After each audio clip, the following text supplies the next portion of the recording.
नमस्कार दोस्तों, मैं संदीप मिश्रा स्वागत करता हूं आप सबको आपके अपने YouTube channel self study care में। दोस्तों, आज से आप लोगों को इतिहास विषय पढ़ाया जाएगा। तो चलिए शुरू करते हैं हम इतिहास। हम ये जान लेते हैं कि इतिहास कहते किसे हैं, यानी कि इतिहास किसे कहा जाता है। तो अतीत के अध्ययन को ही हम क्या कहते हैं, इतिहास कहते हैं। और इतिहास को जानने के लिए कौन कौन से स्रोत होते हैं, तो इतिहास जानने के लिए हमें ये 3 स्रोत प्राप्त होते हैं। एक होता है प्राक ऐतिहासिक काल, दूसरा होता है आद्य ऐतिहासिक काल, तीसरा ऐतिहासिक काल। अब जो प्राक ऐतिहासिक काल होता है, इसमें 4 चरण होते हैं। पहला पूरा पाषाण काल, फिर मध्य पाषाण काल, नव पाषाण काल और ताम्र पाषाण काल होता है। अब जो प्राग ऐतिहासिक काल है, इसे इसे इसे क्या कहते हैं, इसे यह कहा जाता है कि इतिहास का वह काल जिसमें मानव लिखना पढ़ना कुछ नहीं जानता था। इतिहास का वह काल जिसमें मानव लिखना पढ़ना नहीं जानता था, बल्कि आप कह सकते हैं बिल्कुल पशुवत जीवन जीता था, यानी कि खाना बदोश उसका जीवन होता था। उसे सिर्फ खाने से मतलब रहता था और जहाँ खाता था, जहाँ शाम होती थी वहीं सो जाता था। उसके पास लिपि की कोई जानकारी नहीं थी, वह कुछ भी पढ़ना लिखना नहीं जानता था। उस काल को प्रागैतिहासिक काल कहते हैं। इस प्रागैतिहासिक काल में अब ये चरण दिए गए हैं, एक पूरा पाषाण काल है, मध्य पाषाण काल है, नव पाषाण काल है और ताम्र पाषाण काल है। तो चलिए पहले शुरू करते हैं हम पूरा पाषाण काल के बारे में। हम पहले जान लेते हैं कि पूरा पाषाण काल जो है उसे क्या कहा जाता है। पूरा पाषाण काल में यह इतिहास का वह प्रारंभिक दौर था, इतिहास का वह प्रारंभिक समय था जिसमें मानो बड़े बड़े पत्थरों के औजार, उनके जो हथियार होते थे, पत्थरों के जो औजार होते थे वो बहुत बड़े बड़े होते थे। और इस समय के जो मानव होते थे उन्हें हम आदि मानव कहते थे। यानी कि पूरा पाषाण काल के जो मानव होते थे वो बड़े बड़े पत्थरों के औजार का इस्तेमाल करते थे। और इस काल के मानव को हम आदि मानव कहते थे। इस काल के मानव को हम आदि मानव कहते थे। इस काल के मानव की जो सबसे बड़ी उपलब्धि आप कह सकते हैं, इन लोगों ने सबसे प्रमुखता से क्या खोजा था, तो इस काल के मनुष्यों ने आग की खोज की थी। किस चीज की खोज की थी? आग की खोज। इसी काल यानी कि पूरा पाषाण काल में ही आग की खोज की गई थी। फिर नंबर आता है, अगला नंबर आप जान लीजिए कि मध्य पाषाण काल, यानी कि मध्य पाषाण काल किसे कहते हैं। यह पूरा पाषाण काल के बाद का काल है, यानी कि पूरा पाषाण काल के बाद आता है मध्य पाषाण काल।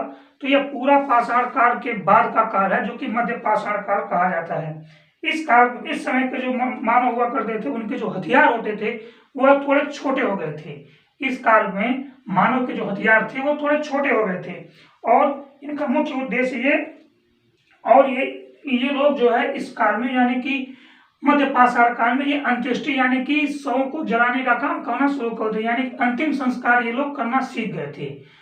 मध्य पाषाण काल में ये लोग अंतिम संस्कार करना सीख गए थे। पूरा पाषाण काल में ये लोग, इनके हथियार बहुत बड़े बड़े होते थे और ये आग का आविष्कार पूरा पाषाण काल में कर लेते हैं। मध्य पाषाण काल में आप कह सकते हैं कि अंत्येष्टि करना, ये लोग अंत्येष्टि का कार्यक्रम या अंत्येष्टि करना जान गए थे, यानी कि शवों को जलाने का कार्यक्रम, अंतिम संस्कार करना ये लोग सीख गए थे।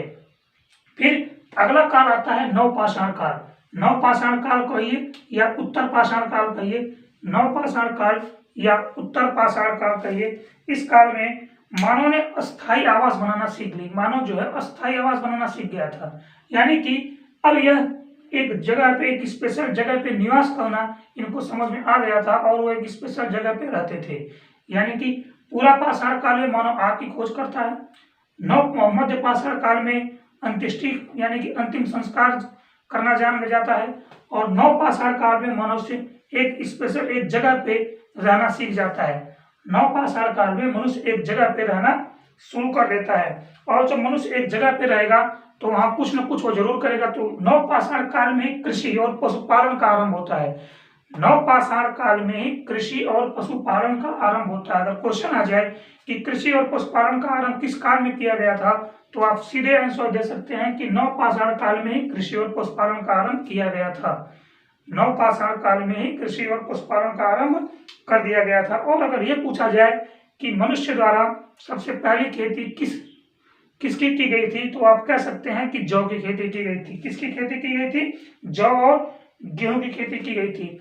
और अगर आपसे ये पूछा जाए कि मानव द्वारा पाला जाने वाला पहला पशु कौन था, मानव द्वारा पाला जाने वाला पहला पशु कौन था, तो आपका सीधा आंसर होना चाहिए कि मानव द्वारा पाला जाने वाला पहला जो पशु था वह कुत्ता था। कौन था, मानव द्वारा पाला जाने वाला पहला पशु कुत्ता था।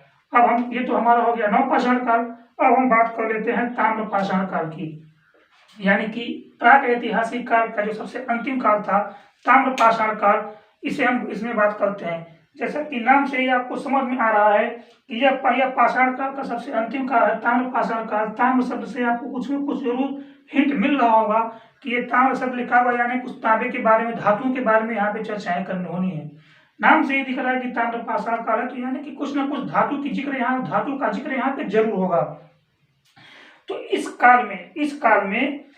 काल में तांबे की खोज कर दी गई थी, यानी कि जो ताम्रपाषाण का काल था, इस काल में तांबे की खोज कर दी गई थी। और मनुष्य, आप कह सकते हैं कि थोड़ा औद्योगिकीकरण की ओर बढ़ चुका था, मनुष्य औद्योगिकीकरण की ओर बढ़ चुका था।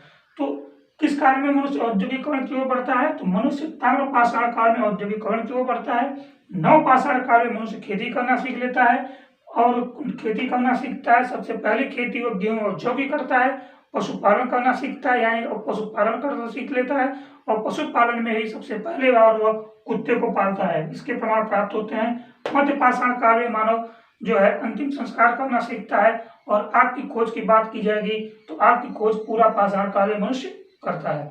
आग की खोज मनुष्य पूरा पाषाण काल में करता है। अब ये हो गया हमारा प्रागैतिहासिक काल, यानी कि प्रागैतिहासिक काल उस काल को कहते हैं जिस काल में मानव पढ़ना लिखना कुछ नहीं जानता था। और इस काल के साक्ष्य जो होते हैं, जो खुदाई से साक्ष्य मिले हुए हैं, लिपि से संबंधित कोई भी साक्ष्य नहीं मिला। जो भी मिला है पत्थर औजार ही प्राप्त हुए हैं, जो भी मिले हैं पत्थर औजार ही मिले हैं, यानी कि कुछ भी लिखा हुआ प्राप्त नहीं किया गया है, लिखा हुआ कुछ भी प्राप्त नहीं हुआ है। अब बात कर लेते हैं आद्य ऐतिहासिक काल। आद्य ऐतिहासिक काल उस काल को कहते हैं जिसमें लिखे हुए तो साक्ष्य प्राप्त हुए हैं, यानी कि ये बात तय हो गई है कि इस काल के मानव पढ़ना लिखना जान गए थे। आद्य ऐतिहासिक काल के जो मानव थे वह पढ़ना लिखना तो जान गए थे। पढ़ना लिखना उनके पास, वो पढ़ने की जानकारी यानी कि लिपि की जानकारी इस काल में हो जाती है, वो पढ़ लिख रहे हैं।